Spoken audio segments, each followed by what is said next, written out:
Final Fantasy VII was a revolutionary game for its time, introducing the Western world to JRPGs, and it was a source of inspiration for so many other great JRPGs to be developed, like Legend of Legaia and Legend of Dragoon to name a few. So when I say I started up the game to see the intro cutscene in 2020, and you see that zoom out from Aerith picking up her flowers, and you see Midgar in all its freaking glory, oh my god. The intro cutscene recreated is just amazing, and I never would have imagined that Final Fantasy VII would be recreated to this extent 23 years later. It's a damn shame this remake, if you can even call it that, was ruined by these Harry Potter, Kingdom Hearts ass heartless, whispers. Before I get on everybody's bad side by smack talking the remake, certain aspects of Final Fantasy VII Remake are just spectacular. The graphics, this may be one of the best looking games I've ever played. No doubt about it, the environments are just a joy to look at. Sometimes I just have to take a moment to appreciate how good everything looked. Midgar was such a cool concept for a city in the first place. It's a city in the freaking sky, and it was an incredible setting in the original game. But in the remake, the developers reimagined the city better than my own imagination could. But for all the bright lights and amazing views Remake provides though, I feel that much of the game ends up being linear hallways from point A to point B. Sure, the environments look great, but I feel stuck, almost like I'm on rails. Like this train, I suppose. There's only one way it can go. At Aerith's house, I was amazed at all the lush greenery and vegetation there was. There's this waterfall in the background that just looks incredible. I want to go there. Maybe there's something under the waterfall that they hid, like a cool little secret or something. But no, just look at the map. It feels too linear. 7 was a linear game as well for the first couple hours, to be fair, but it does not let you know that. Areas feel very open and spacious in comparison to the remake. It always feels like there are multiple ways to go, while Remake always feels like it's a straight line to a main scenario marker. I hope in the open world section, the developers start to flesh things out a bit more. The music in Remake is a hit or miss for me at times. With the bombing mission, I'm just going, I'm just freaking just getting mind blown. And then I'm sitting there listening to the Wall Market dubstep version going, what am I listening to? The orchestrated soundtrack can be a treat to listen to at times, but there are just some tracks in the original that weren't made to be orchestrated. They're supposed to be grimy and have that techno aspect to them. Just listen to the Slums theme. When you take that cyberpunk aspect of the music out and replace it with classical instruments, it just doesn't feel the same. But then you got that weird Wall Market dubstep music, where I'm just like, I thought we were going the classical route, but now we're putting dubstep in Final Fantasy. I'm just like, wow, what's happening? But then there are those, that Mako reactor battle theme. Ooh. It's a mixed bag. But overall, I think it's just up to personal preference as to whether you prefer the remake soundtracks or the original. For me, there were some that I liked in the remake that I thought were done better, and there were some that I thought the original did better. Anyway, moving on to something I think everyone can agree on. The combat outdoes the original in every way. Now, Square took their damn sweet time trying to find the sweet spot between action combat and turn-based gameplay, but whoo boy was it worth the wait. Going all the way back to Final Fantasy X, Square had started taking liberties with traditional turn-based combat. Certain characters like Wakka were more effective at taking down flyers than Tidus was. For example, you could switch characters in the middle of battle, which was awesome. Then the combat evolved even further with Final Fantasy XII, introducing a system called the Active Dimension Battle System. Nobody knows what that means. It's just a fancy way of saying you're free to move however you want within a certain space during battle, waiting for your gauge to fill to execute a command. While choosing a command, the flow of battle stops so that there's still a turn-based aspect to combat. With Final Fantasy XIII, I don't want to talk about this one. I blocked it out of my memory. In all seriousness though, some aspects of 13's combat can be found in 7 Remake. You still have your traditional ATB gauge filling up as the battle progresses, but the main way to deal enemy damage was by staggering the enemy. The player did this by exploiting the enemy's weakness and keeping the pressure on, building up the stagger gauge until going all out once the enemy finally has been staggered. Sound familiar? Then with Final Fantasy XV, They got rid of turn-based combat completely, but here I think Square figured out how to do battle within a three-dimensional space. Give me the freedom to not just control the player character and assign them actions, but actively dodge enemy attacks on my own and retaliate when I deem it necessary. Still, I feel there was less strategy in 15's combat, and it could be mindless at times, but I felt more in control of Noctis's actions during combat, unlike any Final Fantasies before 15. Then 7 takes everything they did right from the previous games, stirs it in a pot, and makes a damn good stew out of it. Character switching, staggering, and the ability to freely dodge and attack when you want. All the best parts of the previous game's combat systems are here to enjoy. To elaborate more, the combat in 7 Remake is not just tap square to win. Each enemy has their own strengths and weaknesses, and you must constantly switch between characters to effectively take down your enemies. Being able to chain your combos well together also leads to crazy damage and also helps to stagger your enemies more quickly, and the better you get at that, the faster you can complete battles. Materia makes a comeback and it's done just as well as before, if not better. Barret can be your black mage if you want him to, or a tank that just sucks up damage. Or he could be your healer, and that goes for anybody. There's tons of customization and you're not stuck doing any one thing with any character. I think it's really an incredible feat that they were able to get action combat that flows this well as making the player think on their feet and be strategic. Each weapon in Remake is associated with an ability. Use the ability enough and you can permanently use that ability no matter what weapon your characters are using. This encourages the player to use different weapon types, but after learning all the abilities, you guys already know, I went back to using the Buster Sword for the whole game. Weapon upgrades also help in allowing the player to choose which weapon to actively use. I personally liked using the Buster Sword. I didn't want to use any other weapon, and I totally could do that because of the weapon upgrade system. It's not like getting a new weapon automatically makes it better than your old one. Some weapons are more suited for magic use, while others are better for physical attacks. It all depends on your playstyle. I absolutely love how weapons were handled in Remake. Limit breaks make a return, and they're a spectacle to watch play out. I'd go so far as to say that the combat in Remake is my favorite system in any RPG I've played ever. And like I said, Square has been honing the battle system for years now, so it's good to know that Square has finally found their footing in establishing a spectacular battle system. They can't go wrong with this anymore. Just put this battle system in the next Remake Episode 2 and boom, I mean, it's 10 out of 10 combat again. During development, the team went through multiple iterations and drafts of how the combat would play out, so it's clear that a painstaking amount of effort went into making the final version of the battle system we experienced.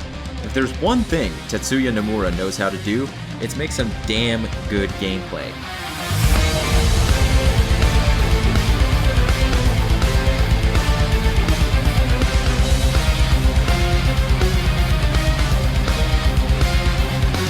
It's too bad he sucks at delivering any semblance of story. Now for my biggest problem with the game. Everybody buckle up, sit back, grab some buttery popcorn, and get ready for some controversy, okay? I did not like the ending for this game. It feels like a spit in the face. For the first 16 chapters, I liked pretty much everything. Sure, there were some parts that felt longer than they needed to be, but I enjoyed the fact that characters like Biggs, Jesse, and Wedge were given more backstory this time around. It made their deaths more meaningful than just having a couple lines before getting killed.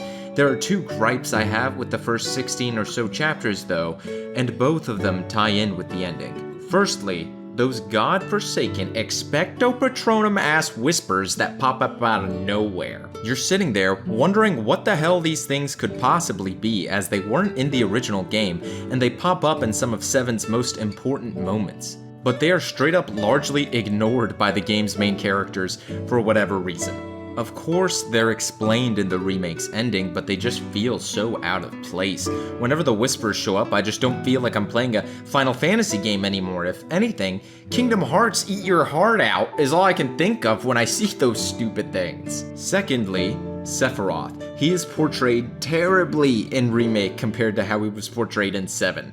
In 7, you don't even see Sephiroth until damn near the end of the game. The only thing you clearly know about Sephiroth is told through a memory that Cloud has after leaving Midgar, where they went on a mission together, and you actually get to play as Sephiroth in combat. He has access to all these crazy ass spells like Thundaga, Blizzaga, Fireaga, and Curaga. He's sitting there one-shotting enemies, and Cloud's sitting there tickling them with his sword, doing 1 damage. Near the beginning of 7, you only have access to materia like Fire and Cure, much inferior versions to the materia Sephiroth is using. And you don't gain access to those superior versions like Fireaga and Blizzaga until much, much later. Unlike in the remake where you get them pretty much halfway through the game. Point being, you are nothing compared to Sephiroth, and the original goes through great staking pains to make sure you know that. There's an enemy called the Midgar Zolom, an optional boss battle in Final Fantasy VII. He's a pain in the ass to beat and can easily wipe out your party if you're not overleveled or very well prepared for the fight. But Sephiroth? Yeah, he impaled his ass on a big ass stick like he's saving him for Sunday dinner. And all you can do is sit there and marvel at how strong Sephiroth is in comparison to yourself. But you don't actually see Sephiroth all that much in the first disc, and it really helps build tension for that moment when you do finally encounter him. Meanwhile, in the remake,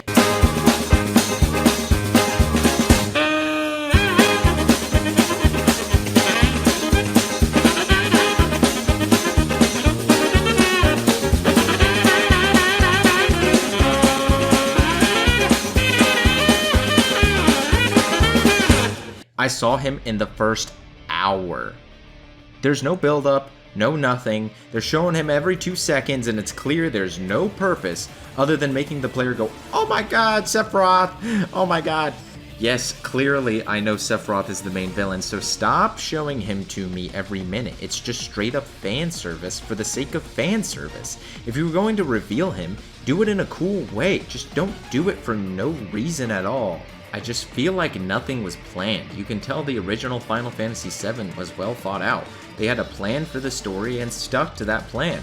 7 Remake just said screw it, let's make it kinda like the original, but should we change the ending? I don't know. And the last minute Nomura was like, whatever, let's just Kingdom Hearts this shit. Alright, enough stalling. If you haven't played the game, I'm about to spoil some stuff, so leave while you still can. Alright, are they gone? Okay, so remember those whispers I mentioned before? Apparently, they're arbiters of fate, meaning that they're there to make sure the events of the original Final Fantasy game happen.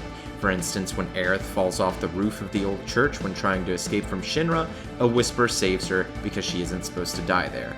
Barrett gets stabbed by Sephiroth in Shinra HQ, Whisper saves him because he isn't supposed to die there. Cloud almost stopping Reno and Rude from getting the Sector 7 plate to fall, the Whispers get in his way because the plate must fall like in the original. You get the point. At the end of the game, Sephiroth invites you to defy fate as he creates some sort of portal through the Whispers. This version of Sephiroth seems to know the events of the original game, and knows he's fated to lose, so he wants Cloud and company to defy fate so that he has a chance of winning. Cloud enters in after him, and after some weird Kingdom Hearts bullshit, I mean, look at this and tell me I'm not looking at Kingdom Hearts. Final Fantasy wasn't in KH3. Well, now we know it's because they were too busy putting Kingdom Hearts in Final Fantasy. Anyway, after defeating the 3 Whispers that seem to be future versions of Cloud, Tifa, and Barrett, based on the enemy description, we see flashes of things that would have happened in the future. A short glimpse of the original ending of Final Fantasy VII, Cloud facing off against Sephiroth and the comet falling toward the planet, all the while Tifa exclaiming, "This can't be our future, blah blah blah." Shut up! Yes, it is your future. The events of the original were awesome. It's almost like Nomura is saying, that old version sucks, this new version's gonna be so much better. Like, it's one thing to change what was supposed to be a remake, but to make your character say stupid stuff like that while it's happening just feels like a slap in the face. So after defeating the big Heartless in the middle of the screen, you face off against Sephiroth? Whoa. This is only the first part of the game, right? Remember how I mentioned all that build-up they had in the original of how strong he was and how weak you were and how much you suck compared to him until the end of the original game where you finally feel like you're strong enough to face him? Yeah, throw all that shit out the window. Not only is there no build-up, you face off against him at the end of the remake, for no reason other than what feels like a sorry attempt at fan service. I'm sorry, Cloud should not be strong enough to take Sephiroth on like he is in this remake. It just doesn't make any sense. There's no reason this fight should even be happening at this point. And honestly, the fight ruins any subsequent games in this new remake universe that they've created here. What's the point? You've already let me fight Sephiroth, the most badass villain in video game history. How are you gonna top this? Square just put everything into this first game. How are they gonna top fighting Sephiroth as a final boss? Make me fight him again? It just doesn't make any sense. At least the fight is well animated and it's really cool to see it play out, but compared to the original, there's no stakes behind this fight. It's all flash and no substance. After that, the game's pretty much over. Zack is confirmed to be alive in an alternate timeline, so at least the one good thing out of all this is they could put my boy Zack in a DLC in the future, or even in the next game. I'm pretty hyped about that, even if his voice actor kinda sucks now. Ugh. Oh my god, Zack! Oh my god, they put Zack in the game! No way! No way! We drag our asses all this way. Oh no! This is the welcome we get. As for what the second game is even going to be about, who can know? I don't even think the writers and Nomura know. They just screwed this game's story up so bad that I can't tell if they're still going to follow the original story or follow it lightly while making creative liberties on their own, or if whispers are still going to be a thing. No one knows. But it's clear that they're not going to be following the original story, which is a big disappointment for me, honestly. I didn't want a sequel to Final Fantasy VII. All I wanted was a remake. Update the combat, update the graphics, maybe make a few changes here and there to explain why Zack is such an important character since he was barely mentioned in the original, and that's it. Boom, you have a 10 out of 10 game right there. There are so many amazing moments in the original that we won't get to see recreated here.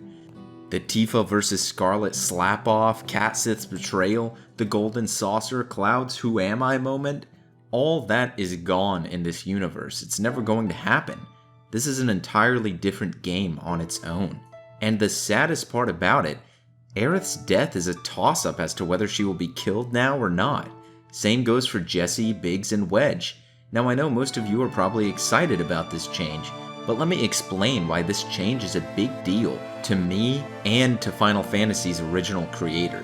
During the development of Final Fantasy III, Hironobu Sakaguchi, in an interview in 1997, talked about how his mother passed away, and ever since, he had been thinking about the theme of life. When asked about whether there were any new themes in Final Fantasy VII, he responded, "Life exists in many things, and I was curious about what would happen if I attempted to analyze life in a mathematical and logical way. Maybe this was my approach in overcoming the grief I was experiencing." This is the first time in the series that this particular theme actually appears in the game itself. Now, death is not reversible. There is no escaping it. It's a part of life, and even if killing Aerith was originally Nomura's idea, I think reversing that fact is disingenuous and unfair to one of the most important themes in Final Fantasy VII. This isn't some happy-go-lucky, Goofy and Donald, let's save the world story, where you can just bring back people whenever you want. If Nomura does end up making this change in subsequent episodes, as the game's ending already heavily implies that Jessie, Biggs, and Wedge are alive, it would tarnish the spirit of the original. Now, I'm not a Final Fantasy VII purist. There are changes that were clearly made for the better from the original. No random encounters, better combat, more character development, but changing one of the core themes of the original game is where I draw the line. Another big concern of mine is that Nomura hasn't directed any games other than the Kingdom Hearts series. I looked into it, and yeah, sure, he's been designing characters for these legendary games for a while now, and he was the one who had the original idea of limit breaks in Final Fantasy VII. But somebody different was always at the helm, directing the game, with Nomura playing a supporting role. He would have had Versus 13 under his belt if that had actually finished development, but outside of Kingdom Hearts, he hasn't directed a single game successfully. It would be different if I trusted Nomura to do things well. I mean, Kingdom Hearts took 12 games to finish a single story arc, and it didn't even finish strong. I had originally thought Final Fantasy VII Remake would be 3, maybe 4 games total, but with this ending, Nomura can make it as long as he wants, since they aren't following the original story. And it's such a damn shame, because those first 16 chapters were pure bliss. That's what I wanted, a fully fledged remake. For those that played this remake without having played the original, this ending would have made no sense. And that's not how it should have been. Why even title it Remake if it's not even a remake? I could go on and on about this all day, but we can only wait and see what they're going to do with the series next. Do I at least think it was an interesting twist, and was I expecting this to happen at all? I mean, no, I never would have thought they would have done this with Final Fantasy. Am I happy about it? No, it's friggin' Kingdom Hearts. Alright. If they execute the next game well, who knows, I could change my mind. But I want to hear what you guys have to say. Down in the comments below, what did you all think about 7 Remake's ending? Did you like the changes they made? Are you excited for Zack's return like I am? That's at least something positive I can say. For those that didn't enjoy it like me, did you not like it for the same reasons that I did? I really would love to hear all of your thoughts on this game, as Remake is something that I had been looking forward to playing for a really long time now. Anyway guys, make sure to like this video if you like it, dislike it if you disliked it, and don't forget to subscribe for more Final Fantasy related content in the future, or Final Fantasy is gonna turn into Final Fartasy at this point. I'm sorry, just like Kingdom Farts, I don't...